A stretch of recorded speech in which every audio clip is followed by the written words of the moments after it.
एक संत बैठे थे अपनी कुटिया में, अपनी ही मस्ती में।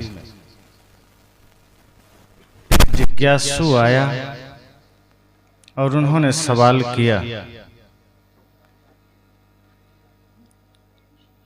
कि हमें यह बताइए कि धर्म क्या है, साधना क्या है,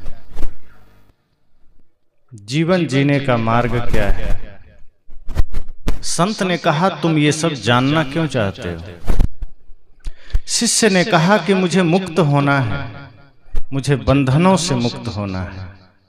इतना सुनना था कि संत हंसने लगे और बहुत जोर जोर से हंसने लगे, पागलों की भांति। वो जिज्ञासु कुछ समझ नहीं पाया। कहा, मेरा सवाल सुनकर गुरुजी हंस क्यों दिए? और हंसते हंसते गुरुजी ने, संत ने कहा कि तुम्हें बांधा किसने है और कहां तुम बंधे हो? तुम किससे मुक्त होना चाहते हो? तुम पहले यहां से जाओ और यह पता लगा कर आओ कि तुम्हें बांधा किसने है और तुम किससे बंधे हो। जब तुम्हें अपने बंधन का पता चल जाएगा, उसी दिन मैं मुक्ति पर कोई चर्चा करूंगा, कोई बात करूंगा। क्योंकि तुम्हें अपनी बीमारी का पता ही नहीं है, तुम मेरे पास दवा लेने आ गए हो। तुम्हें होता क्या है पहले ये तो बताओ। तुम्हें अपनी समस्या का पता नहीं है, तुम समाधान खोजने आ गए।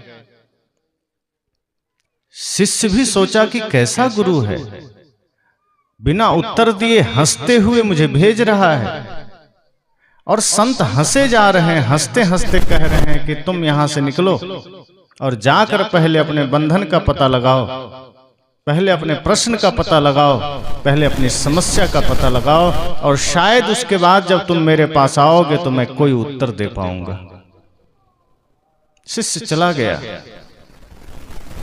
काफी दिनों के बाद वो शिष्य लौटा और अब की बार शिष्य हंसता हुआ लौटा। गुरु शांत हैं, संत शांत हैं, लेकिन अब शिष्य हंसता हुआ आया और वैसे ही पागलों की भांति हंस रहा है। गुरुजी ने कहा, बंधन का पता लगा लिया? कहा, बस यहां से जाते ही सब जान लिया, इसलिए सिर्फ आपके हंसी का जवाब हंसी से देने आया हूं। मुझे भी पता चल गया कि कोई बंधन नहीं था, किसी ने बांधा नहीं था, मैंने ही बांध रखे थे संसार को, मैंने ही पकड़ रखे थे माया को। और जैसे ही आपकी हंसी मुझे मिली, उस हंसी से मुझे चोट लगी और मैं तलाश में लग गया कि मुझे बांधा किसने है, मुझे पकड़ा किसने है। अच्छा हुआ जो उस दिन आप हंस करके